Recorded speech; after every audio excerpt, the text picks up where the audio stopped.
0-0 tra Polonia e Messico. La Polonia, io non lo so se è una questione di avere paura, di stare lì in difesa. Ce li ha dei giocatori che potrebbero fare la differenza con Lewandowski. Metti Milik, metti Zielinski dietro, potrebbe fare. Quindi tu puoi parlare di Zielinski che non ha preso un pallone, va bene, ma sì, tutta impostata sul contropiede, sul rimanere dietro, non va bene così. Ed è giusto che abbiano sbagliato il rigore perché non poteva, anche un rigore su cui si può discutere, mi potete dire nei commenti.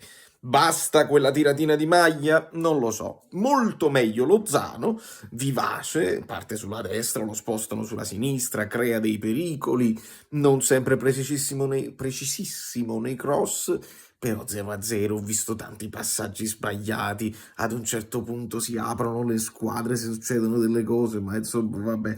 Guardate il video su Ronaldo,